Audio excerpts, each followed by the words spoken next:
Welcome to Arnie's Class Podcast. I'm Arnie Aniel.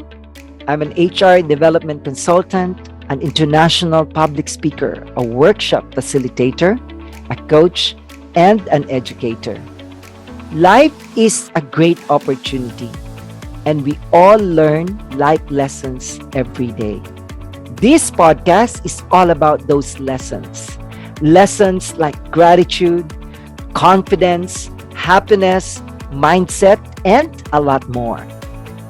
Learning without action is information.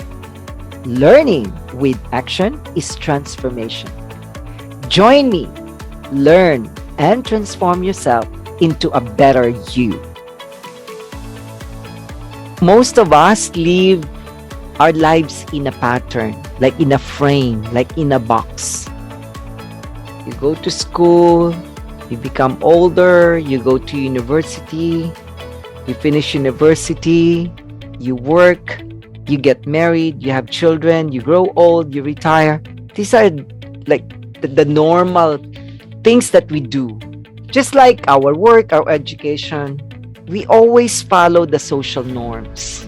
And sometimes in doing that, we forget to enjoy more of what is out there. And we don't have that opportunity to create something, to build something different, create something that probably other people will think that it's not good because it's different, but sometimes being different is also good. So how do we break social norms? Do you have the capabilities or the abilities to break social norms? What if you take more risk? What if you become more open and say yes to every opportunity that you will have? Life mates, I challenge you. And I'm sure we all have that power to break the social norms. And see for yourself, what can we achieve? What can we do? And what can we become? My special guest for this episode is someone who leads product excellence and product operations for a large international corporation by day. And by night, he runs a number of side hustles and projects, including an app called Jesus and a YouTube channel helping people learn more about building side hustles and money. I'm sure everyone wants that, the last word that I mentioned, building money. So please welcome my very special guest, Ross Jones. Hi, Ross. Hi there. Thanks for having me. Yes, and thank you so much for saying yes to my invitation. No problem at all. I'm looking forward to it. Yeah, me too. Ross, where are you at the moment? I'm actually in France. So I'm from the UK. I live in France and my day job is based in Switzerland. So I live in a really weird part of the world. It's like right on the border between France, Germany, and Switzerland. But you're not confused where you are every now and then. I'm always confused about where I am, but that's just a part of life these days. But please don't be confused today, okay? During this. Not at all. Okay. Ross, can we talk about, because as we discussed, we're going to talk about how to break social norms in education and job, and at the same time, the future of work. What do you think are the changes that happened or took place because of the pandemic? Oh yeah, there's been loads really, and one of the biggest things I've noticed is the whole remote work situation. The thing that's probably had the biggest impact going forward anyway. And so obviously prior to the whole pandemic, there was potentially the option sometimes for people to be able to work from home. It was more a case of an exception, so you maybe did one day a week or something like that. But I think since the pandemic, everyone was a bit like, well, I actually quite like this. I can get my washing done during the day, and I can still and there's misconception as well that you're not as productive when you work from home. But I think that there's a that I do think that's a misconception. I think that when I'm in the office, I'll have more coffee breaks. I'll go and speak to people, and then by the time you've worked out how much time you've wasted actually in the office, you've actually been more productive and more focused at home. And so I think post pandemic, what I've noticed, especially in the job market, is that instead of it being an exception, people are not taking jobs if they're not remote or at least hybrid. So it's like if the hybrid isn't offered and there's at least a 50-50 sort of split, the people are companies are struggling to employ people. Like I'm quite big on LinkedIn, and I see it all the time with recruiters, and they're like, we can't find people to do the jobs because they don't want to be 100% office based, and employees now are pushing back. So I think that whole kind of remote aspect is going to be something that stays, and I've 100% noticed it more in the jobs that are being offered. In fact, I did a blog post yesterday on best ways to find remote jobs in 2022 and using different sites. And the likes of the biggest ones, Indeed and LinkedIn, now have a location or a filter for purely remote jobs, which is something that wasn't the case pre-pandemic. That's right. So the fact that those biggest job boards there now are catering to purely remote jobs is kind of huge. Okay. But do you think this will continue even like if officially it's going to be endemic? Do you think it will continue to have workers to be on a remote work setting? I do, and I do think it is very much job specific. You can't obviously have every single job remote; that just doesn't work. But at the same time, I do think that there are a lot of jobs that people didn't think pre-pandemic were possible to do, and they've shown that that is. And I do think this will last. I don't think that the workforce will back down on this, and I think that they're the most powerful force there. So employers and companies can't force people to do it, and they'll just won't be able to find their people. So I think that there's going to be a real pushback, and there is a current pushback, and I think this will continue for sure. Same. But how personally, how about you? Do you prefer this setup or the one that we used to pre-pandemic? I prefer remote. If it was down to me, like my ultimate aim is to be fully remote.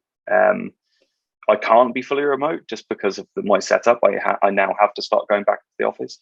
But my aim is, and because my situation of hopping between different countries, it does make things a bit more complicated mainly from a tax purpose point of view of where Okay. where I'm based. But for the most part, if it was my pure choice and this wasn't my day job, my ultimate aim would be to be fully remote. I would love to be anywhere in the world. You know, I don't want to be bound to a desk. My dream is to be able to build up my side hustles to a point where I can be, you know, my sister lives in Bangkok. So Oh, wow. yeah, Okay. yeah, exactly. Hence the reason I was over in Bangkok recently. So I'd love to spend more time over there. So that's my dream, to be able to be remote in whatever I do. But at the moment, you're doing it right now, right? In your job, in your current job. Yeah, I am still remote, but it's a bit more hybrid. It's going to come back. There was a rule that was in place after, I think, the beginning of June. I have to start going back into the office a certain percentage of the time. So I am bound to a split or more of a hybrid role. But right now, I'm based at home. Yeah. Whatever we do, everything will always have the advantages and disadvantages. There will always be pluses and minuses. So what do you think 100%. what do you think are the advantages of doing this kind of setup of remote work? So for me, I have kids as well. So it means things like the logistics are much easier to manage. Like I have to pick up my 7-year-old from school at a certain time and drop her off at gymnastics or pick the other kids up from other places. So there's all those and the really boring aspects of logistics mainly. And so because of that, it just makes my life so much easier to manage. If I was in the office, it would disrupt that. I'd have to come out of the office, either jump on my bike or drive home and then do it. And it would cut out then potentially hours of my day because of the traveling. And then I'd then have to make that time back up. Whereas when I'm here, I don't have to. The amount of times I've actually picked up my kids from school while still in a meeting because it just happens to be when they are, and I work with the Americans a lot. And so it allows me that flexibility to do that I'd never be able to do. And so even though my time is still utilized, then I can make the most of that time, whereas I wouldn't be able to do that if I was commuting. No, that's right. That's right. But you see, some people, they said they don't like working from home because they said they are distracted. Like the television is there, you know, the fridge is there, the food is waiting, and all the other stuff, you know, or when we are at home. So what do you say, or what is your personal take on that? I don't find those as much of a distraction. The biggest things I find as a I suppose as a negative or a disadvantage of working from home is you have to be very structured in terms of work-life balance, because if there's the danger that because your office is then in your house, the distinction between home life and work life becomes less obvious. So I'm very strict about when I cut off, and I do have to work. I can't typically do 9 to 5 all the time because because I work with the US quite a lot. So that does tend to run a bit later, but then I'm strict. That is my cutoff, and I'll make the time back up another way. So for me, it's all about having some discipline around saying this is when my work ends, this is when, and that's it. I won't pick up emails, I won't go in and check anything. Then it can wait till the next day. And I have to do that with kind of distractions as well. And yes, I will make sure the washing's done and I do my dishwasher and all those boring things that I wouldn't be able to do before. But I equally make time for exercise. So every lunchtime, I make sure that I have my cycle trainer based in the basement, and so I go for a cycle in my basement, because otherwise you just end up sat in one place and you don't get that exercise, you don't get all the things you need. So I think just having a well thought out structure, I have to prioritize things. I make lots of lists, and these are the things that I work through. So I set myself targets, and I have to be quite rigorous with it. But I find that it makes a big difference and stops the distractions getting in the way. Do you think the companies, if this will continue, do you think the companies should support on, because I'm not sure what's the condition of the Wi-Fi or internet connection in the European countries, but in Asia, it's not as stable as we want it to be. Like sometimes, it's very, I'm telling you, you don't know your connection, whether it will be good today or is it going to be the same as yesterday. So sometimes you are in the middle of the meeting and then all of a sudden you're gone and then you're talking. Wow. Yeah. So the stability of internet connection, I'm not sure on your side, but what do you think that the company can support on that? Do you think they should add more on the pay in order to support on that? Or what's your take on that? Because most employees, they said, why do I have to pay now? You see, in some, like in Asia, you've been in Bangkok and it's very hot. And you have to sometimes turn on the air conditioner because it's really, really hot. Whereas when in your office, you don't have to pay for that. This is true, and I think it really depends on the company as well and the size of the company. And so I think this is where it's really difficult to say they should do this and they should do that, because there are benefits, and again there are negatives, so positives and negatives to either side. So if you're a large organization, it might be easier for you to offer assistance to those that work from home, and you might then see a saving for them not being in the office. So I think it's all about balance. If a company is making significant saving for you actually working from home, then it makes sense to pass that on to employees to help them in that model. But if you've then got a hybrid mix and some people choose to work from home versus in the office, you're still having to pay for the people in the office as well. So it's like they're not making the saving in the office. So how can they pass any money back onto you guys? And so I think that it really does depend on the size of the company and the savings that they could potentially be making. It would be difficult for them if you made a choice to say, I'm going to work from home, you should pay me more or whatever. And it's like, well, actually, you're saving money, because when you think about, most people are saving money with their commutes and stuff like that as well. They don't have to pay to get to work. That's right. I think there is a balance about it as well. So I think it really depends. There's a kind of, it hugely depends on the size of the company. The company I work for have been very good. And when this all first started happening and everyone was working from home, they actually gave every employee a budget to sort out their home office. So it was a few hundred Swiss francs, which is the equivalent to the dollar. So a few hundred dollars to whether they needed to sort out a monitor or something like that. So they were quite good in that, to make sure that we had what we needed in our office. Oh, wow. I'm not sure with the other companies here, but so far I haven't heard something like that. I know, I'm very lucky in that point, I have to say.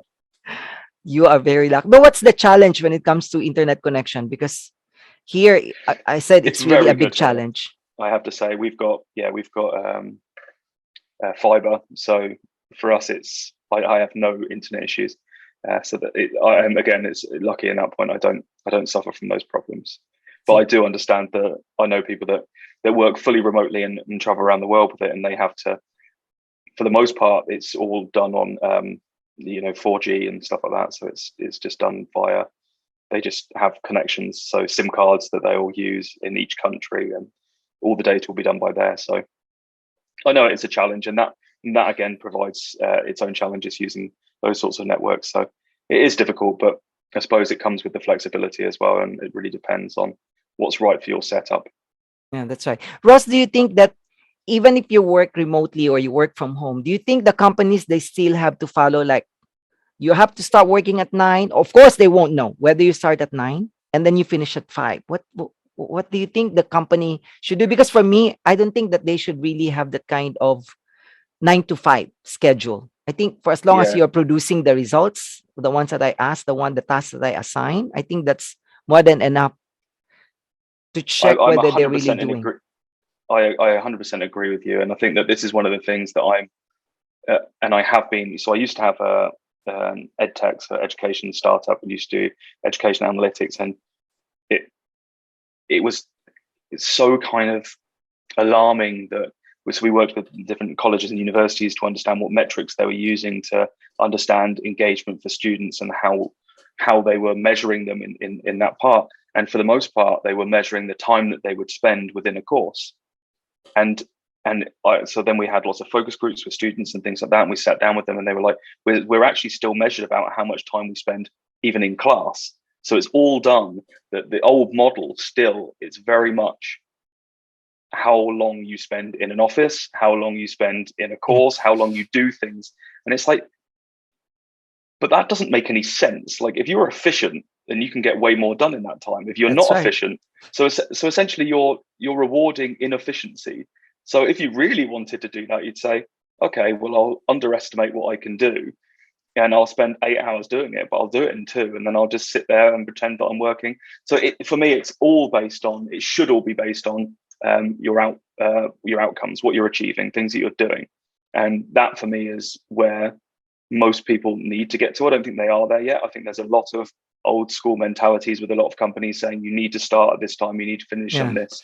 And again, I do think it depends. If you're in a call center or you're answering phones, you have to obviously be there at a certain time because that's what you need to do in your shift or whatever. But if there's any sort of job where you're responsible for getting things done, any sort of tasks, that should be a weekly thing. So you work through what you're going to achieve this week. This is how I do it at my job. These are the things I'm working on. This is what I'm going to get done this week. If I can't, I'm like, I can't get it done because of these reasons. And that's fine. But there should be a conversation with your managers. And I think managers need to be better at having those conversations with their employees and saying, what's the expectation? How can I help you get these things done? What's your priority? Do that. And however long that takes you within that time, that's up to you. Like, it shouldn't matter. Like, all an employee should really care about is that thing that you're producing rather than the time you spent there. If it takes me 4 hours to do it, it takes me 4 hours. Like, it shouldn't be based on anything else. That's right. You mentioned about colleges, universities, or schools. So what do you think will be, because for me, the children, I think, will really suffer from this kind of setup.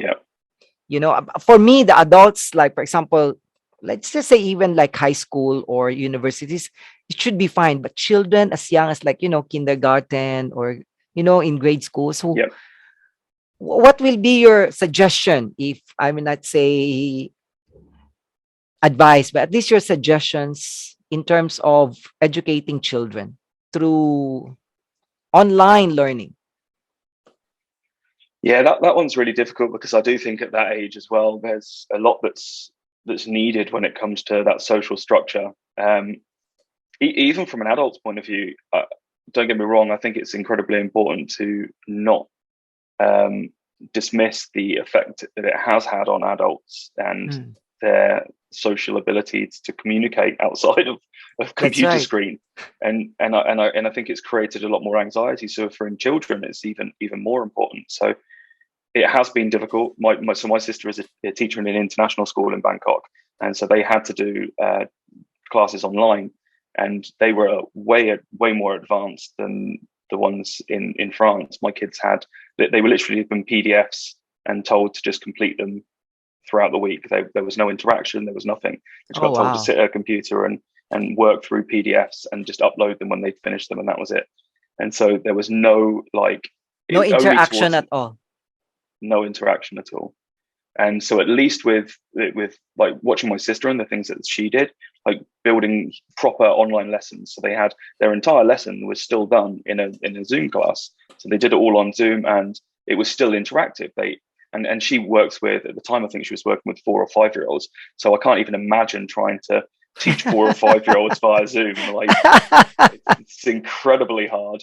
But I commend those teachers that were doing that, because I do think that it was hugely important to continue that sort of dialogue with students and getting them to interact. That interaction is hugely important, and it helps with things like problem solving and that. And I think that the problem solving and stuff is, again, it's something that's really underlooked in a lot of places in a lot of education. And I do think that France struggles with that. They're very much kind of like learn by repetition and learn by rote. And I think that that's not what we want to encourage. We want to encourage problem solving, because life is essentially a series of problems that we have to solve. And if you can't deal with those things as they come, then you're not equipped for life. And I think teaching that early on, it involves interaction, it involves conversation, and it definitely involves that sort of dialogue. So cutting that out is incredibly detrimental to the education of a child. So making sure that you do have those things is incredibly important. But I would 100% would recommend that students wouldn't have a full online class, like especially young. I think there's so much that they need to get out of that. And as they get older, they have their own ways to socially interact there. So if you're talking colleges and stuff like that, I think that there has been a big shift in what is capable online now. And I think that will have a huge impact on further educations, whether it's colleges, universities, and that. So I think that we'll see a big shift in the next few years on that as well. Yes, totally agree. And actually, I can't remember where I read that article that probably no more universities in the future. No more physical setup of universities. It's going to be everything in online. Everything's like you just have to choose the subjects you want to study, and then you go like only online modules. Yeah, and I think that for me, I'd love to have in a point that where you get to where I wouldn't necessarily completely all online, but at the same point, I would advocate for a system that was done where I think most universities have like a point system. So every course that you do, every part of the course do is worth a number of points, and you need a number of points to complete your whole degree or whatever it will be. And I'd be a huge advocate for that, but being across the entire of whatever is out there. So you can choose whether to do one module in person because you think it'd be better, and there might be a community college down the road and think, I'm going to do that. That's worth whatever, your 10 points, whatever it might be. And then you decide that there's actually a really good course online. It could be anything. It could be Coursera, Skillshare, whatever. It doesn't really matter as long as the output is worth something and you're learning something. I think those things are huge. And then you decide that you break them all up, and then you could submit that and say, I've got enough points to get my certification. And I think that should be the way forward. And for me, I don't think that the degree is worth as much as it used to be. I do think that there are always exceptions. I think if you're going to be a doctor, you can't avoid those sorts of things. Exactly. I mean, not being funny, but I'm not sure I would trust a doctor that learn everything online. Yes. I don't think the YouTube doctor is going to be a trend that we're going to see. Not in that sense anyway, but the same with lawyers. You need to learn all of the things that you need to learn. And I get that. So there are certain degrees and professions where you cannot avoid a standard syllabus for that. But when it comes to a lot of other things outside of that, whether it's business, whether it's anything really, like computer science, and most computer science degrees are outdated, and loads of these things that are more skills based but not necessarily skills based in the sense of the traditional ones. I think that where there's a variety within what you can learn, I think, and when there's the content online that is capable of teaching you that, I think the value of that is way more than a degree. And I think that we got crazy with degrees. And I know companies that were recruiting for personal assistants or executive assistants, as they're now called, and they were requiring master's degrees. What? And this is in the US, and they were like, well, and it was like, well, yeah, but everyone's got a normal degree now.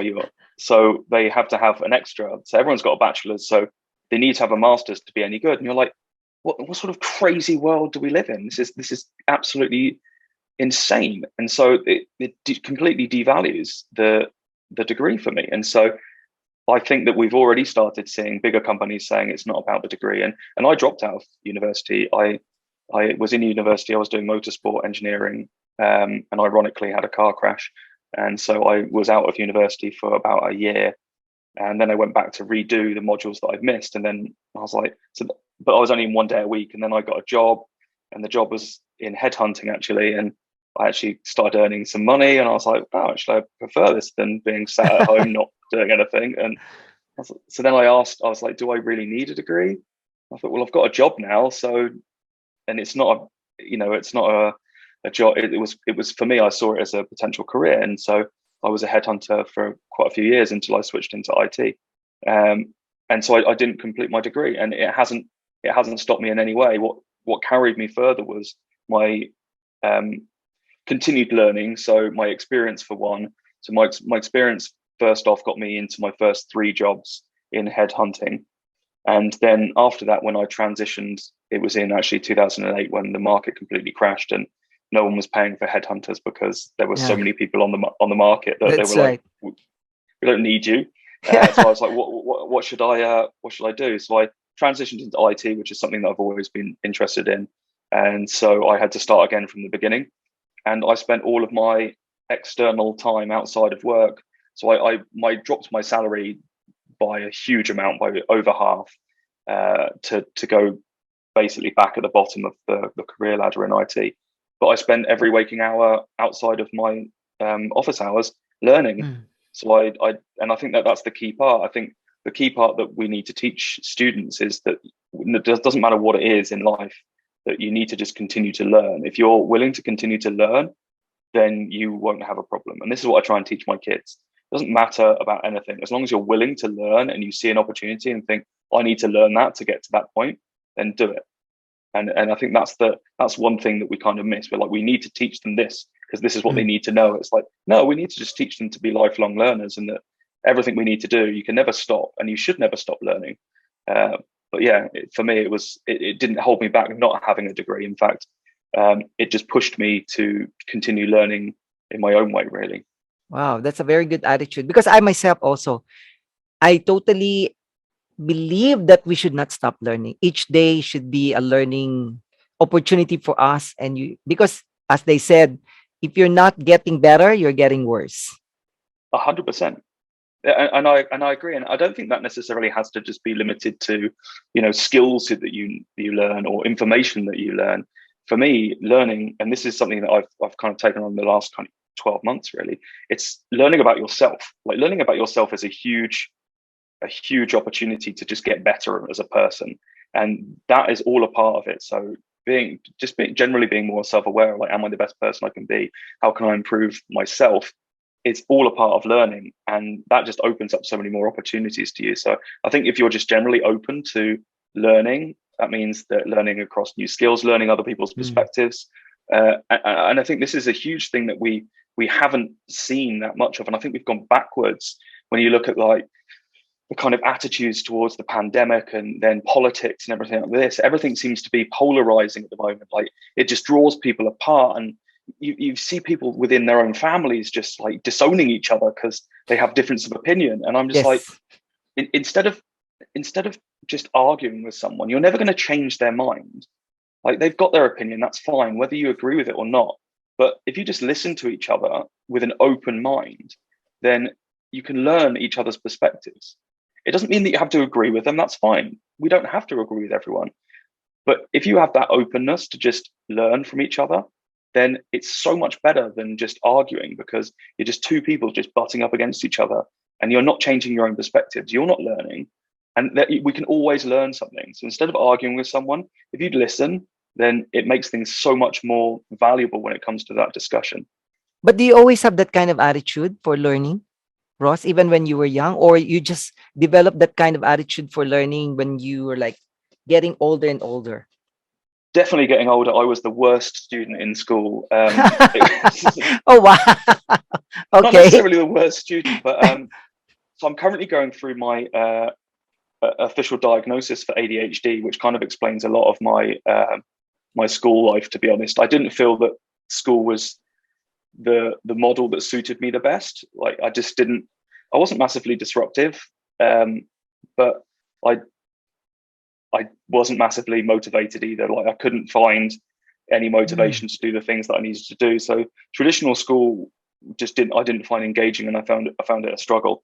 I did okay. I didn't do badly at all. I got decent enough grades, but I never felt that the model of the way it was taught was fitting to me. And so now going through my ADHD diagnosis, it kind of feels like, oh, that's probably a reason why. Like I just wasn't it wasn't something that generally was fitting for mm, me. So I haven't always been a traditional learner, but I've always been interested in learning, just not in the way that I was told learning was. And it was only later in life that I realized uh, that learning is not just what people think it is. It's not just the sitting in a classroom or a mm. lecture hall or whatever and just taking stuff in like that. Like, and again, it's been a progression over my years as well, and a lot more in my later years is come around that more personal growth and learning about myself and stuff like that. And so I think I've always been open to learning as I've got older, and then that learning has just grown and grown and grown. So I've just learned a bit more about what learning is as I've got older as well, if that makes sense. Wow, I hope everybody's the same like you. But what do you think is the key factor that made you love to learn more and more? Because sometimes it's a matter of discipline. Of course, it's a matter of attitude. Attitude is everything. So what do you think of that, Ross? Um, I don't really know. I want and I don't know whether it's just the way that I'm wired or whatever, but I want to know everything. Like if I write a bucket list, my bucket list is ridiculous because I'm like, well, I want to know this, I want to know that, and I'm just hugely curious. Like I want to travel the entire world. I want to see different cultures. I want to for me, it's like life is the one thing in life that we have that's not in abundance is time. Like our time is limited. We know that. We don't know how limited, we just know it is limited. But there are so many things in this world that are out there to be experienced. And I think traveling, I think generally moving countries helped as well, because I think once you experience another culture and once you move to a different place, you realize that, oh, that wasn't actually so bad. And Mm, anyone could do this. So once you kind of open your mind, it's very hard for it to be then pushed back into that same box. And so it's like as soon as your horizons are widened and you kind of think that the world is huge out there, and you're like, wow. And so the more you do something, the more you flex that muscle of your brain, the more you want to fulfill it. So for me, it was traveling was huge. Trying things like putting myself out of my comfort zone and just saying, "Oh, I'm going to try this. This is scary. Let's see what it's like." And after that, you realize, it's not so bad, and mm. and getting comfortable with it not working, and you go, it wasn't that bad if it didn't work either. So for that, it was kind of a case of like, well, then I want to try more things. I want to do, and so for me, that putting myself out in those positions has massively helped me want to seek more information, want to seek more experiences, and want to learn more. And so I think that's a key point that I'd recommend anyone do is put yourself out there and don't be afraid to fail in quotation marks, because everyone sees this as something not working out as a huge failure, but I don't see that at all. And I try and say that to my kids. It's like, well, what's the worst that can happen?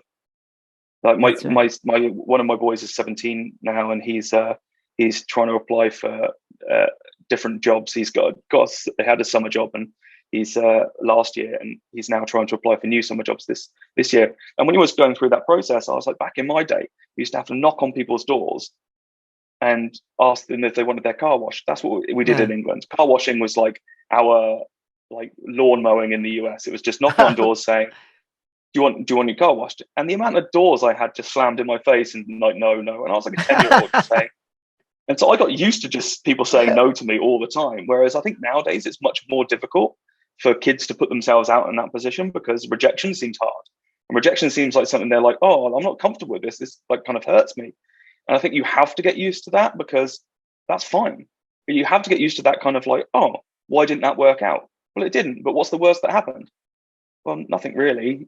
I've not lost anything. I just haven't gained anything. So I'll carry on. And so I think putting yourself out there and trying things and getting comfortable with a bit of rejection is incredibly powerful, because once you get comfortable with that, you don't mind trying other things. And I think that's hugely important.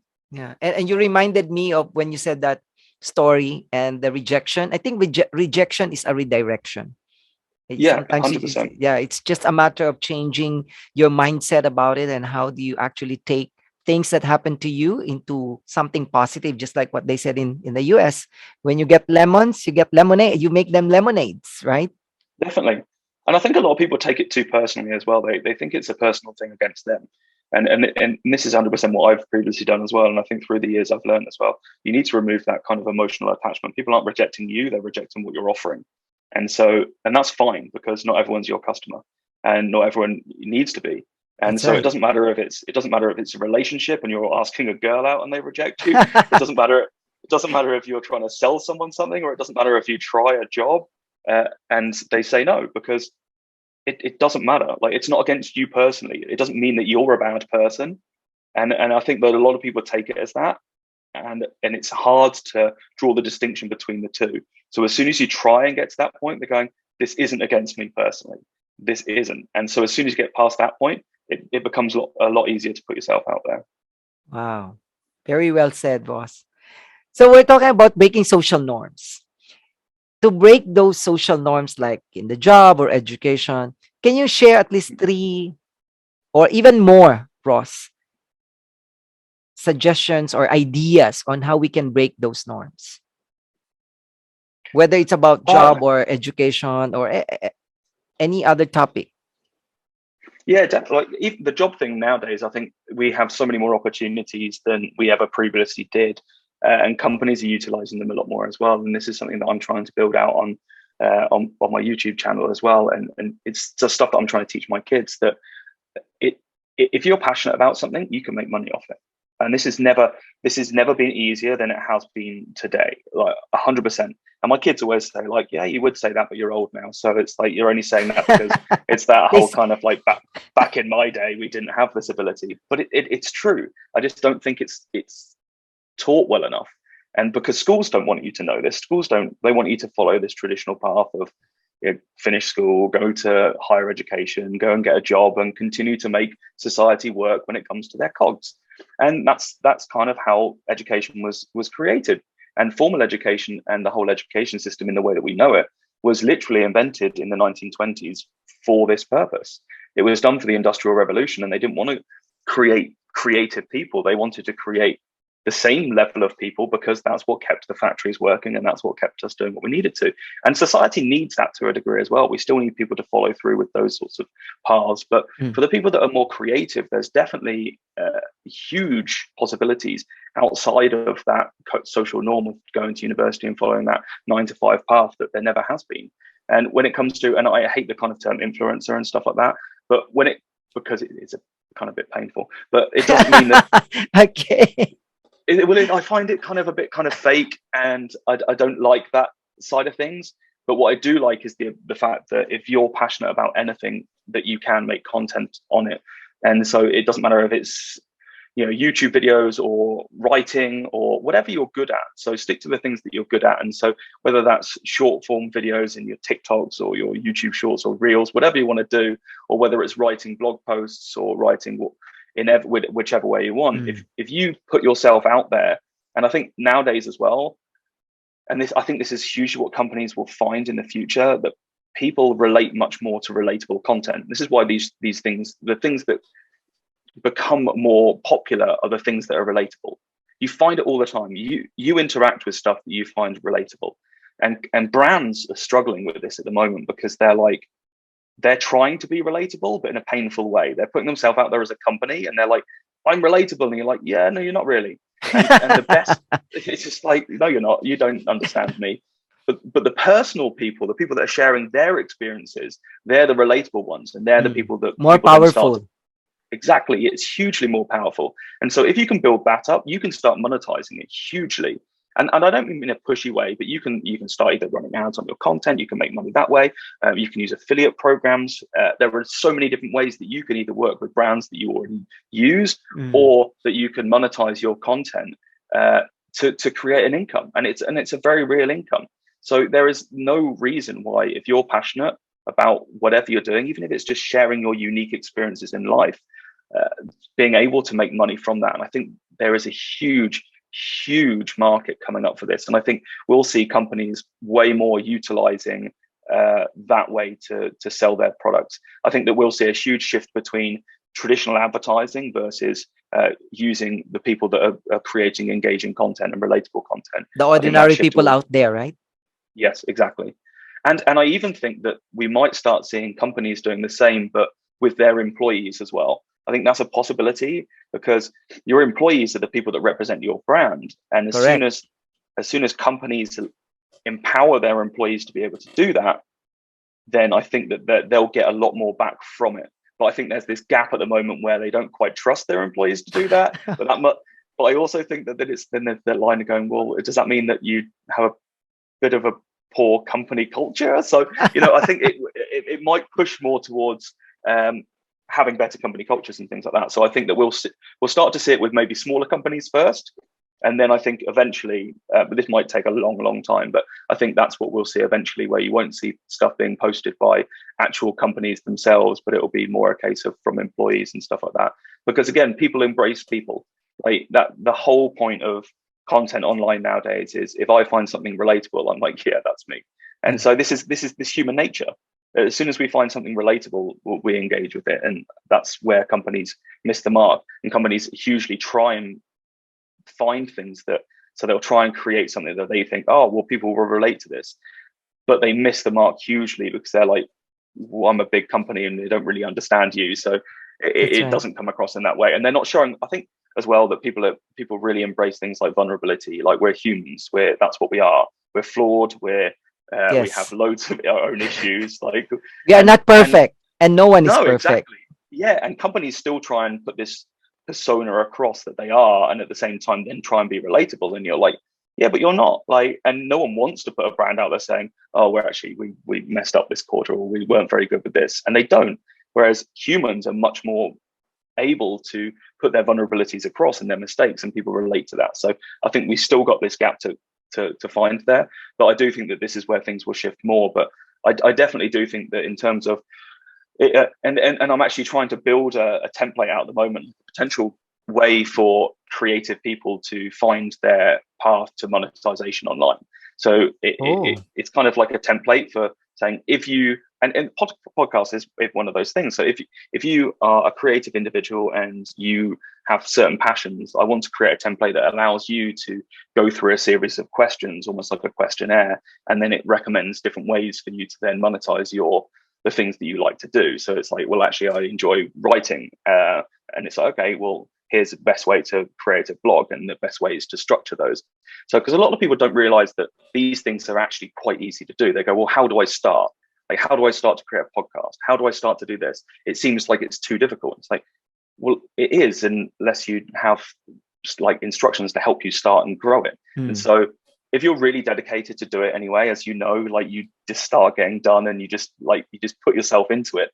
And that's fine if you're that sort of personality. But if you're just coming into this as a young person, it's very daunting, and you don't know that the possibilities are out there. So I really want to create an environment where young people can come in and say, I've got options outside of those social norms of, I must do this, I must get a 9 to 5, I must do what my mum tells me and my dad, because they'll Ah, be yeah. forever disappointed. Putting them in a Uh, frame. yeah, exactly. Like, are you working for a very reliable company? It's like, what does it matter? Like, are you happy and fulfilled in your life? And for me, this is what I say to my kids. I don't care what you do for a living, as long as you feel happy, you're fulfilled, you can support yourselves, and you've thought about your future when it comes to financial planning.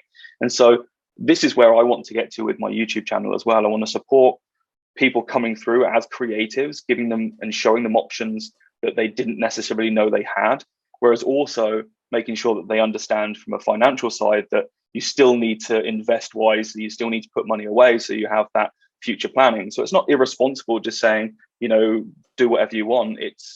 making sure that they still have that backbone of I need to support myself in the future. So when I am older, like I have something to live off at the same time. Yeah. I just don't think it needs to be as formal and in the way it has been for the last God knows how many years. Yes, totally agree. But the cheeses on YouTube, is it already out there, Ross? Can people already go to your YouTube channel and learn? Yeah, so people can go to YouTube at the moment. I'm currently putting out. It's fairly new, so I've only got about 10 videos. I've got another couple scheduled, and trying to do this again alongside my day job. Obviously, it's more of a challenge, especially with my kids as well. So I try and create as many videos as I can, and I have a schedule of about 40 videos coming. Oh, wow. But I still need to record a lot of them myself as well. So I've got 3 of them already scheduled, ready to go. They're coming out every week. And they cover anything from building products, because obviously my day job is helping people build products, and eventually I'm going to get into this whole on the side. I've been building that template out I talked about how to support people in following and finding a path within the new world of work or monetizing their content. And from Cheese's point of view, Cheese's I started in 2019. It's a cheese app. It's like if you know the wine app Vivino. It tells you obviously what you scan a wine, it tells you the rating and stuff like that. This is the same but for cheese. So I live in France. I love cheese, and so you take a picture of the cheese. It tells you, well, it tries to tell you what the cheese is, and then it tells you more about the cheese, what goes with it, what pairings, other cheeses like it, and stuff like that. So I've been building that out we've got about 2,000 users now. It's a slow kind of slow growth, but I've been growing. Slow but growing. But it's been growing, and it's been going really well. And one of the things I committed after I had a huge failure in my first education startup. Education's I love the space because I'm really passionate about education in general. But when you're trying to sell into education, it's very difficult. Like you're trying to sell into institutions that either have no money, don't want to spend any money, and their sales cycles are about 24 months. So you can initiate a sale with a university, but you've got to go through a 2-year cycle before you actually get any money out of them. So if you're trying to keep your company running for 2 years in between those different sales, it becomes very difficult. And so I was bootstrapping at the time, and I lost a ton of money in that startup, I have to say, just because I couldn't sustain the cash flow. So I learned rapidly that, that learn fast. Fail fast, learn fast. Sorry. Yeah, I did, but I didn't learn fast enough. So that cost me okay. That cost me quite a lot. So in that learning, though, everything that I did post that. So when I started Cheeses, I was adamant that slow growth was better than no growth, and as long as it was sustainable from my point. So it has been slower, but it's just me and one other guy that, in fact, I met him on Upwork, that we've been building this together. And so I haven't overstretched myself financially. I still do it. I put a little bit in every month. We've been growing. We've got a really good monetization strategy for that as well. So working with cheese producers in providing cheese. So eventually you'll be able to buy cheese through the app. So that's the idea. So it's been really good. And I love building the products. I love all that part. And I try and share some of those experiences as well. My Twitter's a big place where I spend a lot of time now. I talk about products.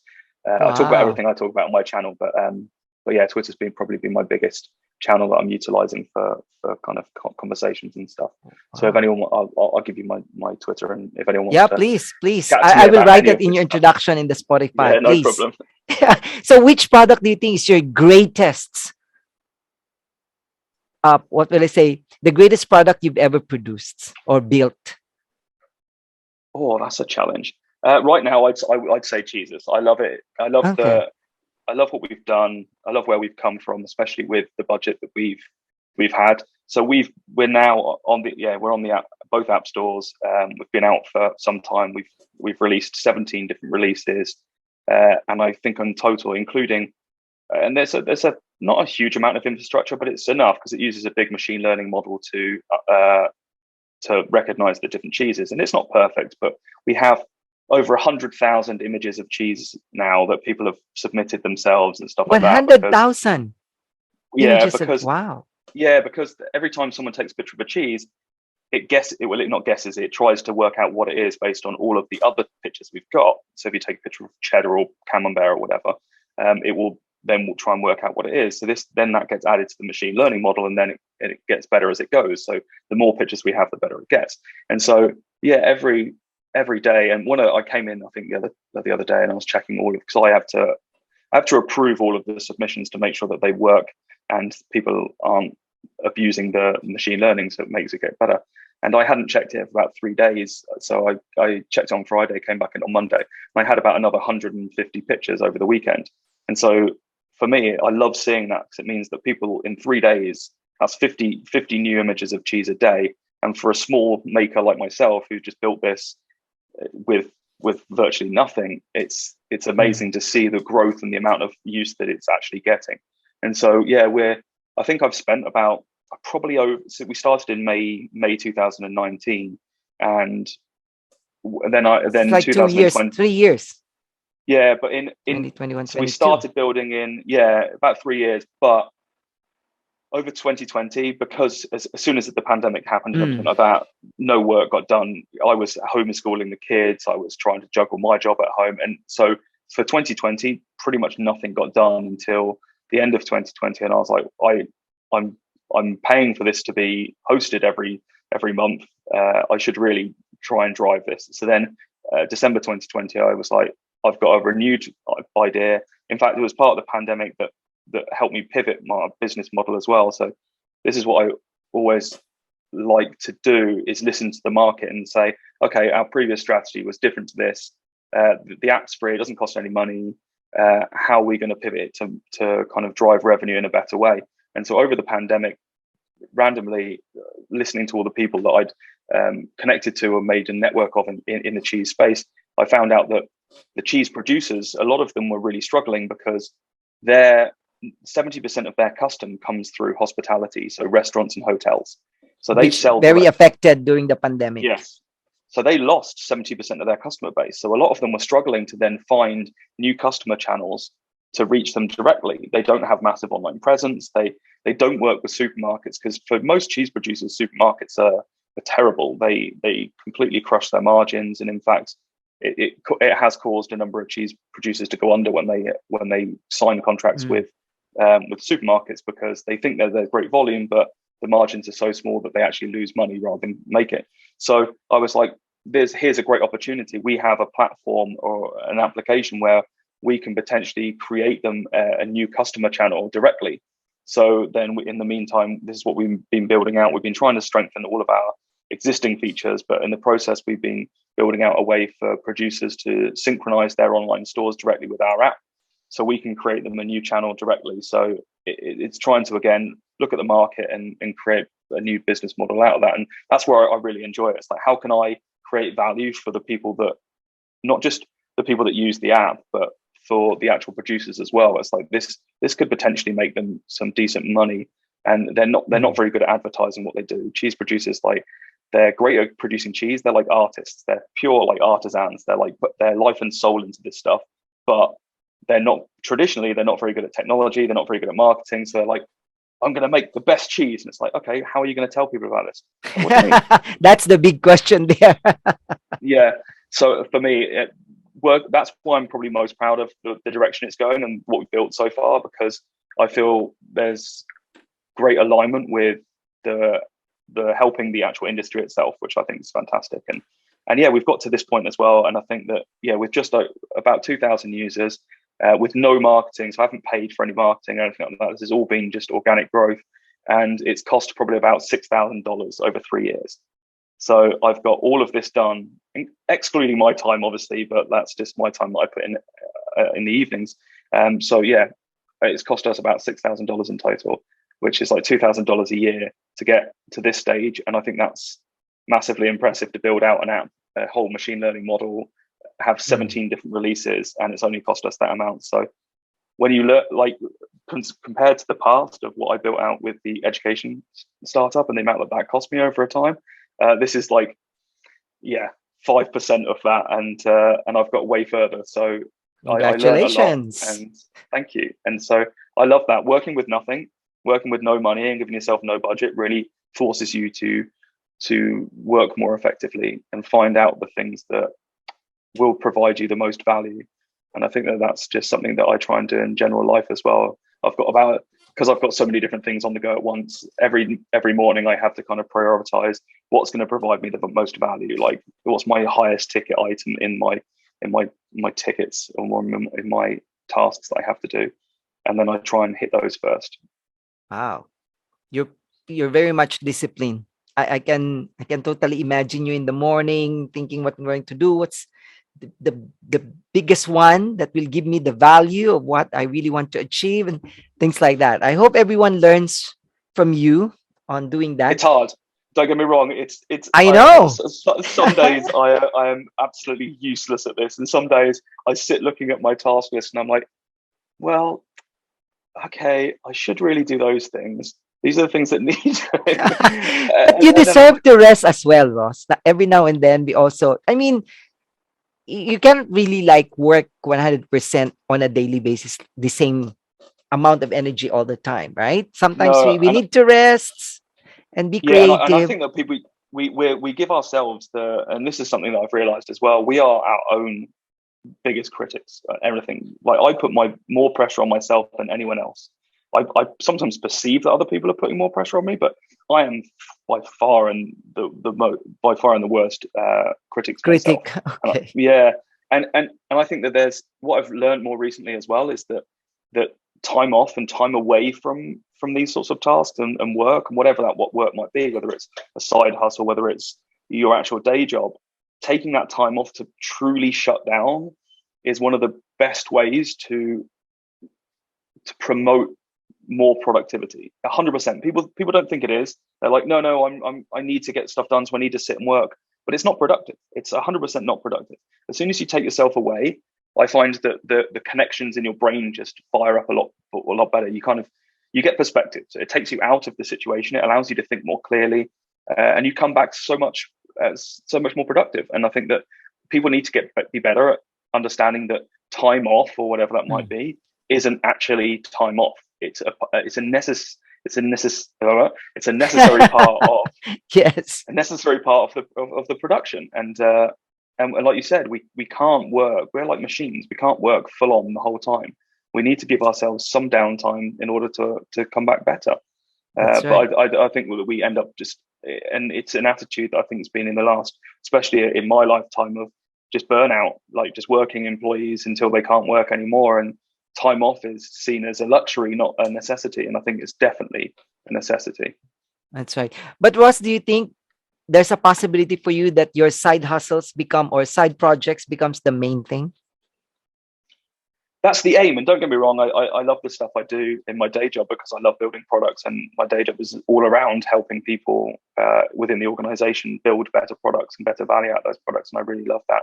But at the same time, one of the things I really would love to do is break the link between my time and money. So right now, my time is directly linked to money, like 100%. If I don't work any time, I don't get paid.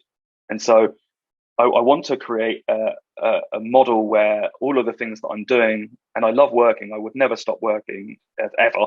I just want to be able to do it like time zone agnostic and time agnostic. So I can then choose what I'm doing. I know that. So right now I'm focusing on building out a structure that would hopefully in a few years enable me to try and do this. So whether it's money coming in through cheeses, that would be fantastic for once, or through my content and the structure there. I am going to be building out some product courses as well. So I love doing that, and it's like, well, why don't I share that in a more productive way that helps me again monetize my content? So all of the things that I'm putting in this template that I'm building to help people understand how to monetize their content, I'm essentially being that guinea pig of trying to do it myself and say that this is the journey that I've gone. So my Twitter and my YouTube will essentially be my journey in proving the model and the template that I'm creating. So hopefully in 3 years' time, I'll be able to say, these are the ways that I've monetized my life. Here is a way that you can equally do that yourself. Try and follow these steps, build your audiences in these ways, and you can equally have the same sort of success. So that's what I would love to do. I'd love to have it so that my side hustles aren't side hustles. They are just the way I live my life. Yes. Good luck on that. All the best. I'm sure it will happen. But Ross, you've Thank been you. mentioning about podcasts, all this, the blog, and in the Philippines, it's also, a lot of people are into YouTube and doing the vlogging and things like that. They're Yeah. earning a lot of money. So what do you think is the future of these things? Oh, it's getting more difficult now as well, because competition's the fiercest thing. And so I think that one of the biggest things that I've equally tried in the last, probably only in the last month really, is, so I have another YouTube channel as well that I started just the beginning of the pandemic, and that was more like vloggy stuff. It's to do with cars. Like, I like cars. It's something we do. And originally it was started just with my family. It was to share projects that we were working on. We built some go-karts during the pandemic and stuff like that when we were locked down. Oh, So and we have enough space around here that even when it was locked down, we could drive them around and it was fine. And so that was originally how that started, and that grew fairly big. And but then I realized at the same time that while I love doing that, that equally ties me to one place, and it's not in line with my working life and how I can help people. It's more kind of from the vlogging style of things. But the competition is very high, so it's very difficult to get yourself seen and get yourself noticed. And I think that then a lot of emphasis comes on artificially trying to get people to see your stuff. And I think that the thing that I've learned the most recently, especially with my newest Real Talk business channel, is that my perspective, my personality is what's going to be my unique selling point. So trying to be like someone else, trying to do what someone else does, is not going to be what gets you to where you want to be. Sure, there are ways that you can really dig into like YouTube algorithms and try and understand the best way to captivate people with a style and stuff like that. And I'm not against using those things in terms of making sure that your content is engaging, whether it's different camera angles or switching up things to keep people engaged. They're like kind of facts. But when it comes to the actual content and the biggest thing that I'd recommend, and it's something that I'm trying to do more of now, is the being genuine, being yourself, and trying to put yourself across there. Don't try and copy anyone else. Don't try and be anyone else. Just try and be yourself. And I think that that's something that we'll probably see more of. I think the people that try to replicate other people will try and die off. But I do think that we'll start to see. I watch more YouTube now than I watch Netflix. Like, that's oh, the balance of my content has changed dramatically. I just find it more engaging. I like watching people's product, people building stuff. And it's not necessarily like from a learning point of view. I like the vlogs. I like understanding. Again, it's that relatability, and I think that we will see a big shift in this as well. So, yeah, I think that that's going to be something that people do more of. I can see that. I don't know whether there'll be other platforms or anything like this. I don't know whether it will be long form or short form video. I know that one worry I have is that attention spans are getting shorter and shorter, and hence the reason like Reels and TikToks and YouTube Shorts are gaining so much popularity. But I don't know whether that's going to continue to be the case. I hope it isn't, because I do still like long form, but I'm older, so what do I know? I don't think you're that Yeah, old, Ross. no, I know, but I'm older than the generation that tends to Yeah, watch a lot of the shorter yes. content. 60 But do you seconds is think, kind of. sorry, Ross, do you think TikTok will continue for the next 5 or 10 years? For the next 5 years, definitely. I think that even older people, even older people are enjoying the learnings that they can get on TikTok as well. Like, TikTok learnings is a thing now.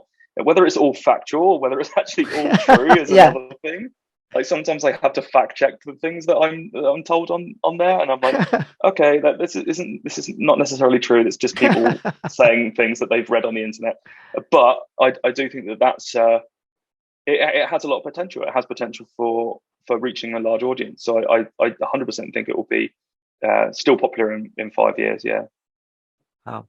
But with all the things you've done, with all the things you've learned in life, what do you think is the greatest lesson you've learned? Uh, I would 100% say openness. So be open to opportunities, open to learning.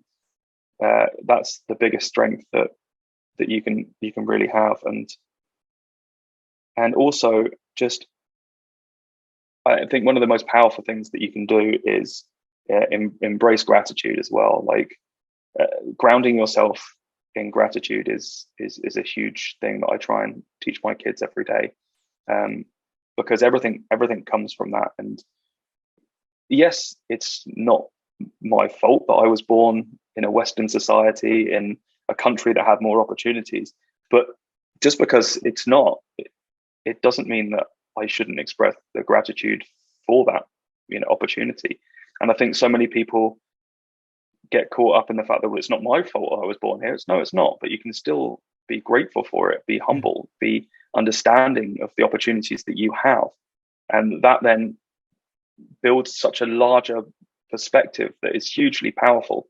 And so and as well, I think one of the things that came from understanding more about just embracing gratitude in the way that I do is that for years I spent chasing either a job title, like I've got a decent job title, I've done well at my career. I could equally go further if I wanted to push that. But I think I've realized that, and I realized it a few years ago, I was like, when I get buried, my gravestone will not say on it, Ross Jones, like head of product, or, you know what I mean? It just The won't vice be. president of Yeah, no one's going to of operations. Yes. Yeah, and no one will care. Like, that doesn't matter. And so not only that doesn't matter, so the importance of doing the things that you love and being true to yourself. So when people ask me what I do for a living now, I just say that I build things, because I do. It doesn't matter what it is. I build go-karts, I build products, I build content, whatever it is. I'm a creator. That's what I am. And so that's what I am. That's who I am. My job title is irrelevant. If I can make my job title a part of that, and that's what I do I get paid for, great. But embracing who you are is a huge part. And another thing that I found is that in that kind of chase for a title, I was equally chasing what I thought was happiness. I always thought that I would become happy. I thought that if I continue to chase this, I will reach happiness. And happiness isn't a destination. Happiness isn't a place. Happiness is every day. Happiness is the journey. So happiness is finding joy in everyday moments. Happiness is sitting here with you, having a conversation, understanding different perspectives of life, and taking joy from those moments. And I think that that's where gratitude comes in as well. It allows you to be more present in the everyday. So presence in the everyday moment, being grateful for everything that you have around you, really helps you understand that happiness is that journey. You will never be happy if you think that I'm going to find happiness. You have to be happy with what you're doing every day. And that is one of the most powerful things. As soon as you can get your head around that and start to do that, it's like genuinely the most powerful thing you can do. Yes, I totally agree with you with attitude. I remember the attitude of gratitude. It's very important. And I even encourage people to actually start doing the gratitude journal, writing Yes. at least Yeah. 3 things before you go to bed. What are the 3 things that you are thankful for that particular day? And then you do it as a habit. And I think the more you write the things that you are thankful for, the more things that will happen in your life that you are going to be thankful for. It's like an attraction. Definitely. Yeah, definitely. And I do think, and I'm not like hugely spiritual or anything like that, but at the same time, I do think that from a mindset point of view, you get out, or you start to see things that you put out, because that's the way that your mind is thinking. And so again, my 17-year-old recently, and it's a hugely proud moment for me, because it was such a challenge for him to put himself out there to get a job. And now he's like, oh, he wants to earn more. So he's like pushing himself. It's like, how do I get a better job and all these sorts of things? And so he's kind of embracing that want or desire to do more. And so the other day he was he was at work, and another person came in. It was a customer, and was talking to the manager, saying, "Oh, it's so hard to find new staff these days, etc., etc. The young people don't want to work." And this person worked in Switzerland, and Switzerland is much better paid than France. It's like 3 times as much. And so yeah, it's crazy. So my eldest is like, that's a huge opportunity. I can see that this person's wanting people. I should speak to her. But then he carried on serving a customer, and he looked around and she'd disappeared. And he was like, oh, that's my chance. It's disappeared. And then later on in the day, he was going for a walk, walking home from work, and he saw the same woman just completely by chance. And he was like, this is the woman. I need to go and talk to her. This might seem weird, but I need to go and talk to her. So he went up and talked to her on his own and said, are you the woman I saw in Polygon earlier, where he works? So yeah, totally. And it's like, oh, I'm really interested. Are you looking for people for jobs? And she went, yeah, here's my business card. I'd love to speak to you. And so, and it's not that, one, I'm super proud that he put himself out there and embraced that sort of potential rejection. But at the same time, I said to him, the only reason he heard that conversation in the way that he did hear it is because he's opened himself up to opportunities. So there are so many people in this world that would just be head down, not even hearing. Even if they overheard the conversation, it wouldn't like come to them as like, that's a potential opportunity. And so many people say like, you're lucky for this, you're lucky for that. But it's not about that. It's that openness. And I think that openness to anything is this why I said it's so hugely important. And I likened it, I gave him an analogy. It's like, as soon as you like think about buying a new car, like you think, oh, I really want to buy a Tesla. I really want to buy a Tesla. As soon as you do that, everything you start seeing are Teslas. Like that's That's what right. you think you see, because that's the way your mindset works. As soon as you start to envision something and a want and a desire for it, your mind starts seeing it. It's just the way it works. So that's the same with anything. That's the same with your attitude. That's the same with opportunities. That's the same with all of these sorts of things. And if you're open to those sorts of things and you have your mindset in that way, then that's the way it works. So the gratitude is a huge part of that. So as soon as you are more grateful for the things you do have, and you kind of embrace those moments, and it just opens up so many more opportunities for you. And I don't think people realize that. That's right. Yes, I totally agree. Even here in the Asian context, it's the same. And I totally agree that you just have to open up yourself. And I believe because you are a product builder, you're a creator, I think you have to create yourself as a product. Yeah, You don't have to yeah, wait for the company to open any opportunities. But if you just open up yourself there, I think opportunity will come. yeah. I agree. I totally. And I think that people don't realize the strength of personal brand as well. I think the personal brand is again, I think that's going to be a huge, well, it already is, but I do think it's going to be something that we see a lot more of, where people realize that everything we put out there is a part of our own personal brand. You must be proud of your son. Totally. It's the first message I sent. I was like, because you never know, like as a parent, there's no like medal. You don't get like, oh, you're doing a good job. You just have Yeah, to try and hope that you are, yeah, and hope that some of the things that you're trying to teach them, like the kind of soft skills, are the things that I think are most important, as I've mentioned. And as you start seeing those in practice and them actually embracing those, it was a huge proud parent moment. I sent him a message and I was like, I'm so immensely proud of so many parts of this, like hugely. I don't even care what comes of it. If you don't get the job from it, I don't care. It's the yeah. fact that you saw the opportunity and you embraced potential rejection there and put yourself out there. I was like, I don't think you'll ever have a problem in life. If you can embrace those things in life, you will do fine. That's all you need. Totally agree. Ross, just like happiness, we make decision every day. We Yep. make choices. What do you think is the decision you made in the past and has a huge impact of who you are as a person now? I think probably it was when one of the biggest decisions was I was working in IT, and I'd been climbing up the ladder in the company that I was in, and they had a really good boss, to be fair, and so a lot of it has to do with him, and he offered me a promotion, but he also offered me a choice at that point as well. He's like, I can give you a promotion, and it was a decent promotion, but it wasn't. He said, I know that if I give you this promotion, you probably still won't stay for more than a year. Because he Wow. was like, I know you're driven and this will be a step for you, but it won't be enough of a step to keep you. Uh-huh. And he was like, I can't promote you any higher because the guy that's been here longer than you, like politically, I've just promoted him. And so to promote you to the same level, I can't really do that, even though I would, but I can't. But he said, but here's a promotion. And it was a decent promotion. It was about 5,000 a year extra. So it was good. It wasn't bad. And then he said, but I've got another opportunity. And I was like, okay. He said, when I was your age, and I was 20, 24, 25 at the time. And he's like, when I was your age, I started contracting in IT. I started going out on my own, working as a contractor on a day rate. And that was the biggest thing that I did. And there's an opportunity with one of our clients for a contractor. And he said, again, no pressure. I know that you've got a family at home. So I know that you don't necessarily need this sort of stress, but here's an opportunity. And he said, if you don't want to take it, forget it. You can have the promotion and we'll pretend it never happened. And it was a big decision because, again, I did have that family and I thought, I've got job Mm. security and everything like that.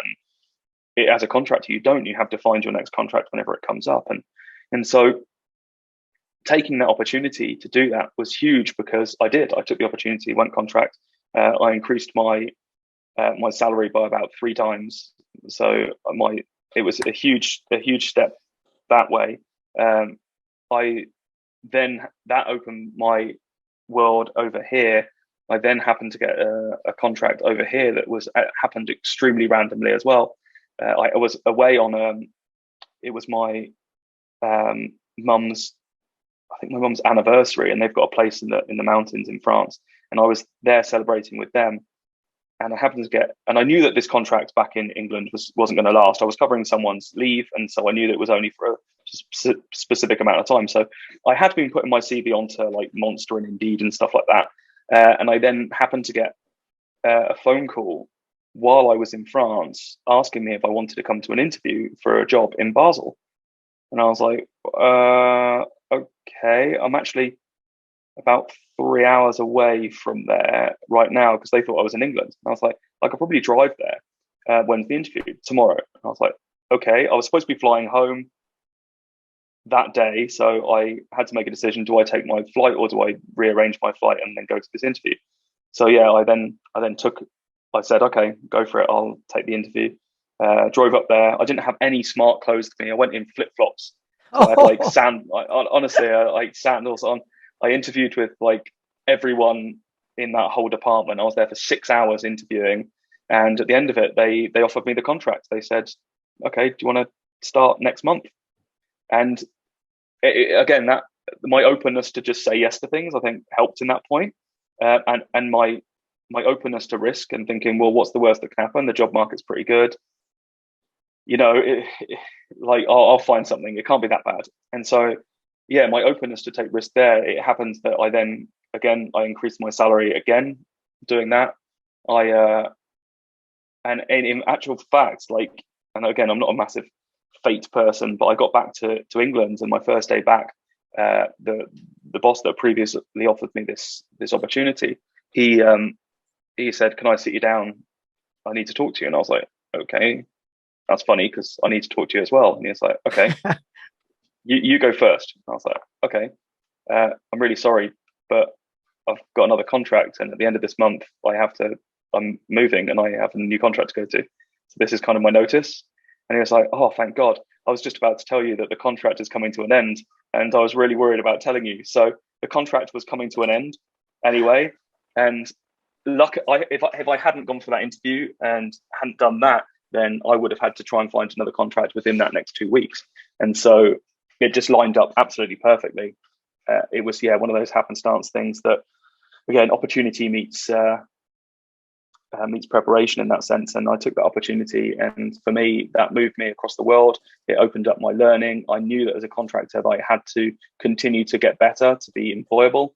So that, I think, becoming a contractor was one of the biggest decisions in my life that created where I am today, because I had to embrace uncertainty. Like, I knew that it could change at any moment. My contract could end. I'd have to be flexible in either learning new things or putting myself out there or changing countries. And so, I think for me, becoming a contractor and taking that risk was the biggest decision that affected my future life to where I am now the most. Wow. Whew. Congratulations. Sometimes things happen. Yeah, I know. Been a journey. Sometimes happen the way it is meant to be. Definitely. And I think that there are so many opportunities that people miss because they're either afraid to take them, or they kind of think that, oh no, I couldn't possibly do that. We're capable of way more than we think we are. I think as humans, that's the thing, that we don't give ourselves enough credit for the things we're actually capable of. Yeah. And so putting yourself out there is a huge part. And some people, they suffer from imposter syndrome, that they think they are not capable, they don't have the skills, they don't have the knowledge, everything, and then they just like what you said, ourselves are the biggest critic. And don't get me wrong, I still go through those phases. I think it's natural for anyone to, whenever I start something new, or I have those bouts of feeling that, what am I doing? Like, I can't do this. And then I realized that that's everyone in this entire world. Yes. It doesn't matter if you're the CEO of Barclays Bank or whatever. You could be like the paid the most in the world. Everyone's just kind of making up as they go along. No one really knows what they're doing. Like That's right. they don't. They're using their own experience, and they're saying, well, based on these things, let's try this. If it doesn't work out, then they have to just make a change. The only thing is that they get paid more because the decisions they make are potentially more costly, and Yeah, so they that's take on right. more. They take on more risk, but then they really don't know. They don't know the answer. That's right. And I was talking to my mum about this, and my mum, before she retired just before the pandemic. She was the managing director for a research company, and she was like, "Yeah, no one knows what they're doing. Like, honestly, it's like I don't know the right answer to grow this company. You just try things, and if it doesn't work, you just try something else." That's right. And so that's everyone in this world, and you use your experience to try and kind of break that risk. So you say, well, it's a less of a risk because I know that these things worked, but do you know it's going to work again? 100% no. You Yeah. don't know. You Nobody can't knows. replicate it. No. And That's so I right. think as soon as you again realize that everyone's out there just winging it, just trying to work out what to do, then it makes it easier for you to understand that. That's right. Ross, from this episode, I can get a lot of takeaways like continue learning, keep on learning specialist skills. At the same time, you have to be authentic. You have to open yourself, take risks. If you or someone else going to write a book about your life, what do you think the book will be and what will be the title? Oh, that's a really tough one. Yeah, I always struggle with this one because it's it's But because do you have any plans of writing a book? If it doesn't have to be your life, but do you even think of writing a book? I have. I've written a book previously about overthinking. Was a perpetual overthinker. I'd overthink loads of different things. So I wrote a book, a small book. Oh, It's more of a leaflet. No, but it's a small book on. It's called Unfunk, uh, and it's about the issues that I used to have with overthinking things. Essentially, so we overthink everything, uh, and that really plays with your mental health and stuff like that. So I did write a small book on that, and I would love to write a book eventually on my life. Let's see where it goes and how how interesting it will be after this. Because I mean, it's already been interesting enough. I've got so many different tales that I could tell of my journey, but I'd like to have it finish on a beach somewhere. If I can be finished on a beach somewhere and that's then my working life, then I 100% will write a book of how I got there. I think that'll be an interesting one because my journey's been definitely not the norm, and I think that there would be a lot of things that people could take away from that. But yeah, I'd love to have something about working and not following the traditional path. I think would be something that I would like to really educate people on, because I don't think that people realise that there are so many different paths and it's fine. So yeah, I said I wrote down as well previously that I'd have a title something like "Working but Not Working" and "Finding Your Why" uh, ah, as a title, because I think finding your why is the big thing. And I mentioned it before about the who you are. And that's the most important thing. It's not your title, it's not anything like that, but finding the motivation for why you do things and who you are is the kind of the cornerstone for everything after that. And it takes a long time. Like my kids are like, well, I don't know what to do for a living. I don't know what my job's going to be.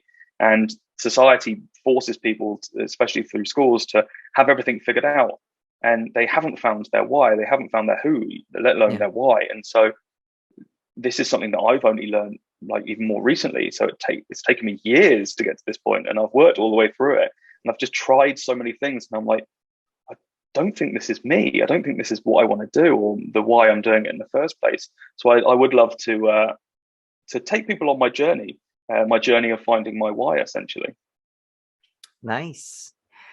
Ross, everything has come to an end. Even beautiful things has to end. And as much as I want to continue this conversation, of course, I'm already thankful for your time and I don't want to get more of your time. Thank you so, so much for Well, sharing thank you. everything you've been through, all the learnings, all the lessons.